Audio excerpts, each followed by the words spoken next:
all the way back because it's not, there's no movie without the Broadway musical. So that means there's no movie without Stephen Schwartz and Marc Platt's collaboration. It's incredible. And Stephen Schwartz music and lyrics. I would love to know if you can sort of take us all the way back, to the 90s, I think, when this began. When did you both realize that you had something really special on your hands? I read this book by this brilliant novel by Gregory Maguire with this great idea at the center of it. Some in the late 90s and thought this would be a great movie. So I started developing it as a film because I'm a film producer as well as a Broadway producer. And I thought this is so cinematic, wants to be on film. And I wasn't happy with the screenplay. And one day, this genius of a man called me and said, I know you have the rights to Wicked and you're developing it as a film. I think it should be a stage musical first. And thank goodness I listened to him. Over to Steve. Marc has told a story. I heard about the book from a friend of mine in a very random way. She just said, she told me the title and the idea. And immediately, all the hairs on my arm stood up, and I thought, what a genius idea. And it just feels like it should be a musical, and it's so much in my territory in terms of the themes. So then I found out, of course, that the rights were sold to a movie company, and I thought, this is a hopeless adventure because this is never going to happen, but I'm going to try and go and talk the movie company into not making a movie and starting with a stage musical. But I was very lucky because this was the gentleman running the movie company at the time. And so I walked into Marc's office with great trepidation and very enormous pessimism. And before I said anything, he sang. Did you sing Corner of the Sky? Corner of the Sky. Right. Okay. Wow. Give us 15 bars. So I knew that maybe I had a receptive audience there. Oh, that's incredible. I'd love to see your Corner of the Sky one day, Marc. I will say. Marc really sings, by the way. I saved that for my children. That is so fair. Are we not part of that family now? The Von We belong. Platts. Yes. That's what we hear. Dad. Oh, that's incredible. That's amazing. And I think the collaboration, it's so special, and that is so, finding two people who just gel and have such amazing chemistry, as you both did, is so important to create a work of art. And so that brings me to Jon M. which I should have said at the top. He just welcomed his 5th child last week, so give it up. I was going to say, do you still has the hospital band on? My wife's still waiting for me. I told her I'll be right back. You'll get there. You'll see her. But I have to know, because we've heard that Ariana and Cynthia, they didn't audition together, right? You never saw them test together. That never happened.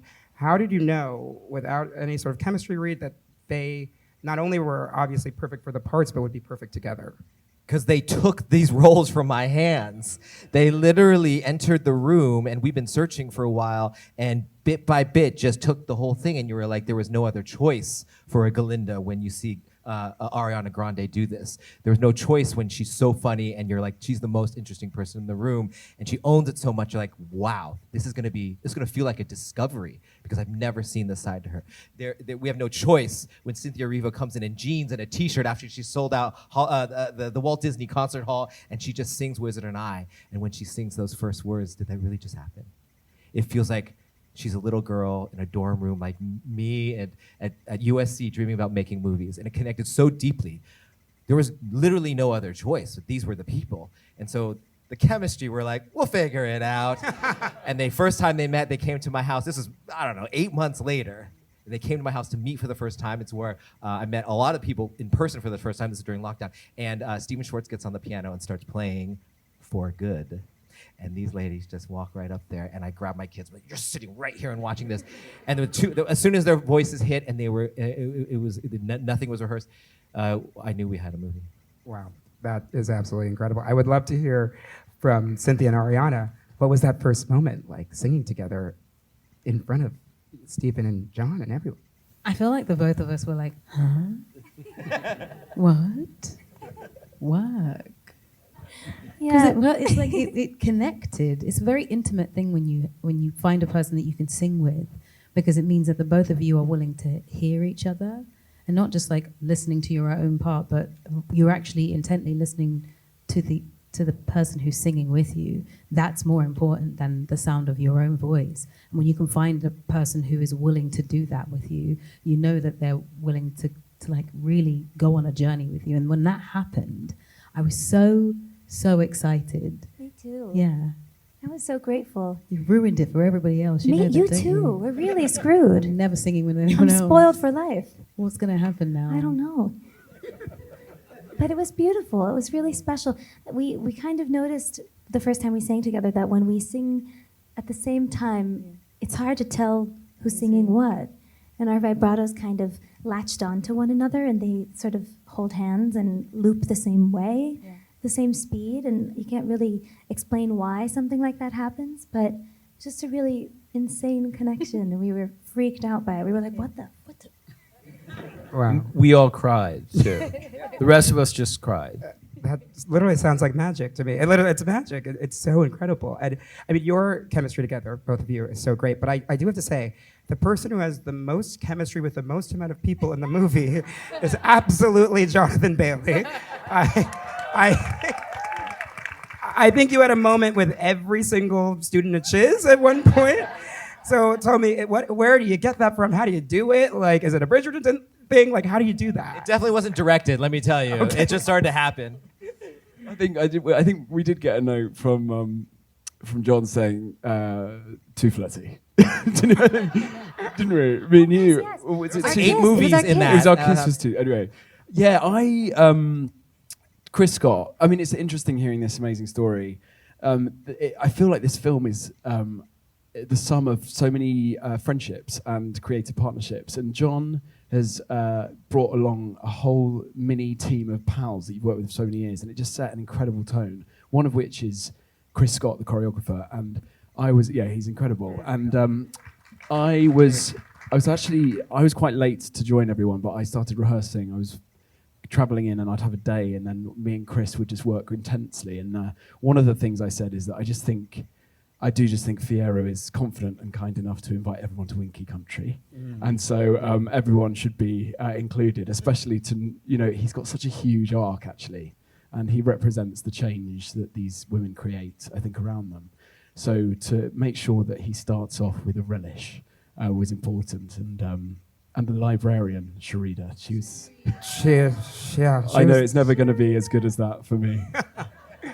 Oh, that's so fantastic. I love that we're sort of an intimate group here, and I really want to sort of home in on some specific numbers. I think Dancing Through Life is a great place to start just because it's such a big, joyous dancing number. I mean, the camera work is insane. It's amazing. And then when we get to the Ozdesk Ballroom, we see Elphaba absolutely shatters our hearts and our souls. So I would love to sort of talk for a second, and I guess maybe starting with John, like how you conceived of that and decided to expand that from the stage version, because we do spend more time in that song than we do on the stage.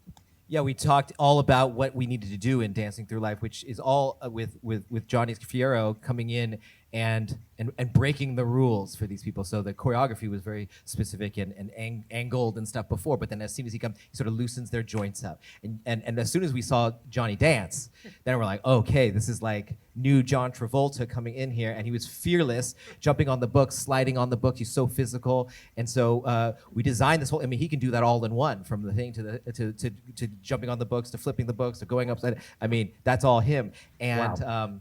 And then with the tornado wheel, people wanted to call it the hamster wheel for so long, and I was like, let's call it the tornado wheel, please. Tornado wheel. Okay. So the tornado wheel, we knew we needed something. We're doing hints of different like Americana movies throughout this movie. Like when they come into Shiz, it's sort of like an 80s John Hughes movie. We wanted to sort of deconstruct this idea and sort of 2001, this sort of spinning thing, or Royal Wedding, however you want to see it. And the amount of work that engineering needed to do to build those three, the amount of insurance conversations I had to have, because any of those ladders could behead you.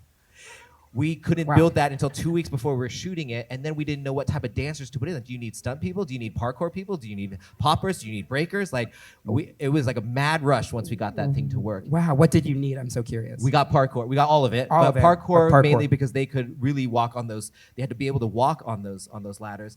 But we knew we needed to go big on that front side so that the Ozdust could get as small as possible. We knew that the dynamics of Dancing Through Life had to be that, because the bigger we went, then the smaller we could go with them and go to silence and basically hand off the canvas to these two women. And that work was the two of them with Chris to just figure out how Elphaba moves. How does she make space? And is she defiant, or is she, she's been told to prove herself, been told to control her powers, or does she surrender to her power? And I loved finding that with them, because they really had it on the first time. And every time we shot it, you had to go from A to Z. We could not just cut into a piece. They had to go through all the emotions, and that was beautiful to watch. And that's all them. Wow. What was it like for you, Cynthia, filming that moment? Yeah, I mean, when we first sort of like figured out what we wanted to do, I walked in, and Chris Scott and Comfort and Will, the associate choreographers, had already choreographed something, and I watched it and thought it was wonderful, but said no, thank you, because it didn't feel like Elphaba. It didn't feel like her language. It didn't feel like that's the way she would move, at least truthfully for me. So that when we set to work finding out what movement felt right for her, I knew that I wanted her to be someone who could move, but she just understood movement differently. So once we've discovered that, this dance came out of something, we choreographed it to almost silence and just found out what like the rhythm would be and what the story was. And I kept trying to figure out, well, why when she takes the hat off, would she then put the hat back on? I need to give her a reason to go back and pick it up. And we sort of decided that it was in order to regain ownership of what that hat actually meant and what it could do, so that it really does become the emblem of the Wicked Witch when she puts it back on her head, and it's instead of it being an object of pain. And so then when that dance finishes, I was like, well, what do I do in order to invite Glinda to come and join? What is that moment? And we realized that it was just sort of like a moment of quiet, and it's just like a shoulder movement which allows for sort of invitation, can we start again? Yeah. And then wonderfully, Ari chose not to like learn it completely so that I could teach it to her. Wow. So every time we would do this dance, she wouldn't learn it completely, so that when we got to the day when we were shooting, she was learning it every time from me. And so we could really work in partnership. So that wonderful, I love when we get to put our hands together, because I get to guide her hands in the right way, and we get to move together, and we are moving at that pace so that it is like, oh, we're learning each other for the first time properly. Wow. That day was really tough, Yeah. really painful, but rightfully so, and really necessary. I felt like the most protected, most safe, most held person in that room. Every single person put so much energy forward into the middle of the dance floor and really held me up, including Jon and Marc. And Ari was fierce in the protection, fierce in keeping the energy right, so that I could get through it every time. Those tears fell every single time. It hurt every single time. But even still, I was always holding just a little bit, and they could all see it, so that by the end of the day, whatever was left just sort of fell out Wow. of me. And she sent me home at the end of it, yeah. Yeah, wow, that's so beautiful to know that you were learning, Ariana, too, that dance. And Yeah. it's so special, and that's a really fearless thing to do with, Yeah. in a room full of people, and the cameras are on you and whatnot. How did Ariana, how did that experience, how was that for you? Well, I just felt that it was important, that it felt scary for me, just because I think in that moment, up until that very moment, Glinda's biggest fear is probably standing in a circle of a bunch of people being judged, or having them think something negative about you, the way that it's happening for Elphaba, being made fun of, not being liked, not being popular. I think that's probably her biggest fear until that very moment. And then it switches very quickly, and her biggest fear becomes hurting someone like that ever again. And it's not that she joins out of pity or out of, oh, I feel badly for this person. It's an urgent need to take it on with her. And it's like, how can I jump into this space and become one with this person that I've caused so much pain, and try to transmute it somehow. Yeah. And the not learning of the dance made for it to just look as beautifully awkward and honest as possible. And I just, And the restraint not to cry, yeah. because we were all feeling the uncomfortable, and it would be so easy for you to fall into that same energy, and we were like, hold back. And you're like, I can hold back, and this is my choice to. She's not going to cry, but being on that cusp of that edge, which is just so beautiful to watch. And same thing with you. You guys are like walking this fine ledge of this, and it forced all our cameras to be more restrained. It forced everything to just sit back and let it play. Yeah, John. Yeah, I think it's been a greatest pleasure of mine just to observe, obviously in those moments, but also as the role of Fiyero, but also it's the two coming together, but John working with the two of you, and I think that is it was an amazing day to see the safety and the detail and the sort of, there was just like a glow and something that I wouldn't be able to describe it or put it to words, but between these three. And I remember just being there and observing it. And then Michelle Yeoh came back with her Oscar. Yeah, you had a party for her happened? at the Oz Does Ballroom after she came back. That had to be the best Oscar party in the world. And then her first scene up was with Johnny and me right after she returned. And we had this big Oscar party with a cake that was an Oscar, and then there was an actual Oscar. And then Johnny and they were like, all right, Johnny and Ari, you're up with Michelle. And we were like, okay. Her first scene back after winning, we were like, all right, let's go. Here we go. All right. It was great. Oh my God, that's absolutely thrilling. That's absolutely crazy. That's wild. Wow. Oh gosh, I love how internal we just got, but then I also want to talk about some of the big moments, and I mean, one of the biggest, best moments is Popular. It's absolutely amazing. A comedic tour de force, and you learn some choreo there. You're kicking your face, you're singing into the heavens. It's incredible. Something that like really I love, which I have to imagine is harder to do in a movie than it is on stage or even with a studio audience, is to be funny. Like you're not getting the feedback of like laughs, I'm sure, because of sound reasons. So you have to be really confident in your choices and know what you're doing. Where did you pull your incredible comedic timing from to pull that number off? Oh gosh, I mean, well, thank you, first of all. And I did hear occasionally John hissing, laughing under Glinda's bed, so I knew I was onto something. But no, I don't know. I mean, the funny factor is kind of not in the room. With you can't like judge it while it's happening. You just have to play it truthfully.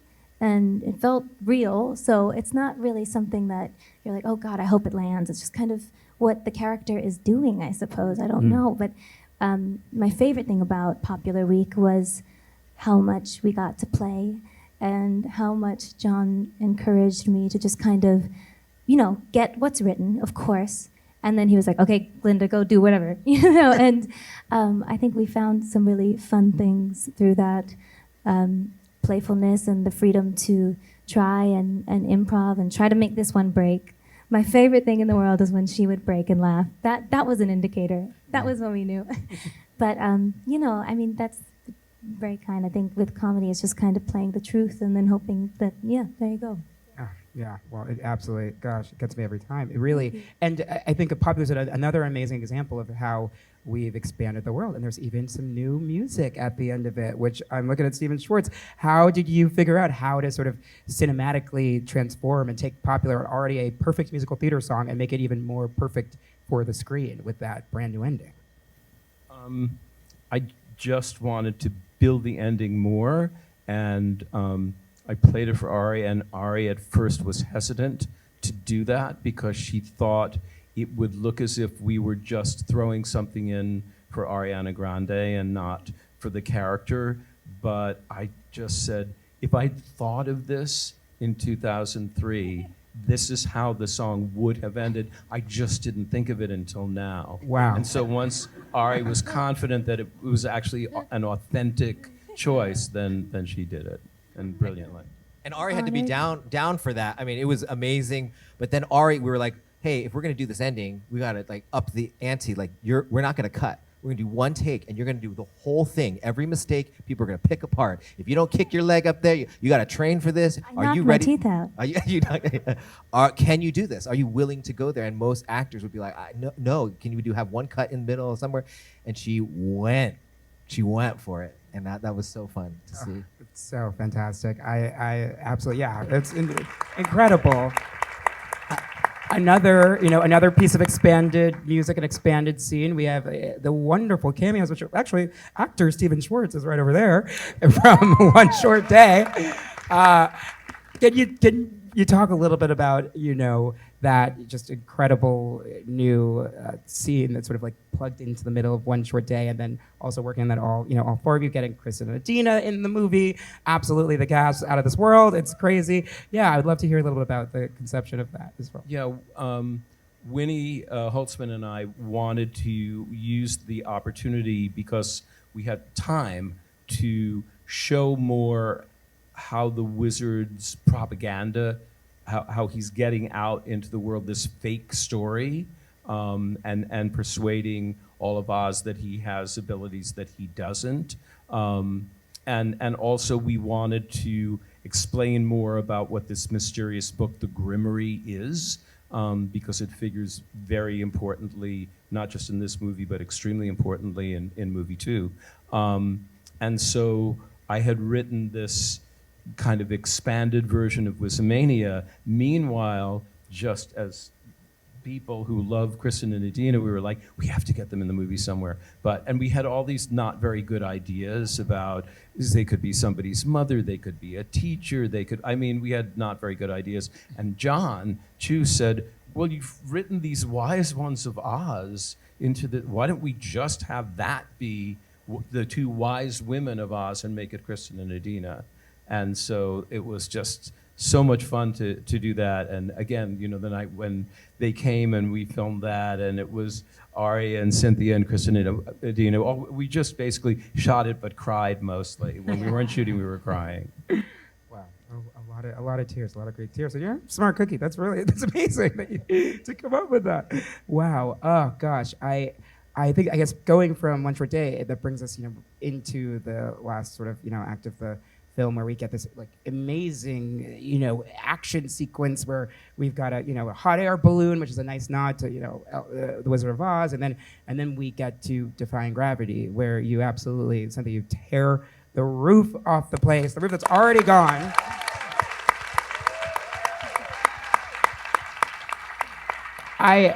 It's one thing to sing that song. I think it's another thing to sort of do it while being hoisted through the air, thrown about. How do you prepare for a challenge like that and pull it off? I put myself through some rigorous training because I knew I was going to be doing the stunts and singing live at the same time. So I wanted to make sure that my body was prepared for it. And I had an amazing vocal coach who just helped me find the breath I needed in order to do it.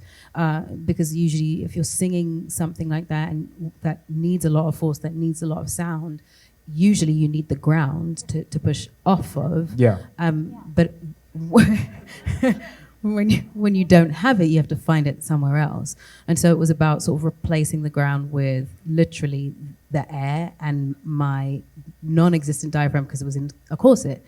So it was just like a real learning curve for me. I was really determined. I really wanted to do the song justice, and I really wanted to do the stunts because I wanted to feel like I was flying whilst I was singing this song. So I just did everything in my power that I could, and I, endured whatever bruises and chafing and whatever was necessary to. And listen, the word chafing sounds funny, but the reality is, it's painful. But yeah, exactly.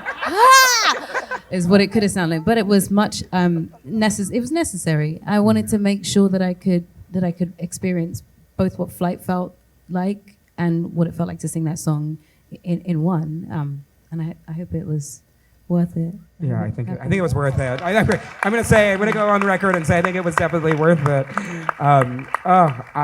It's so thrilling, and I think something that seeing the credits roll and from the movie and thinking about where we are in this industry and Hollywood and entertainment and Broadway and theater, just the sheer number of names that scrolled down during the credits, hundreds of musicians, hundreds of dancers, hundreds of production people, costumes, sets, everything, every aspect. It was such a full ensemble of artists that you got together to make this film.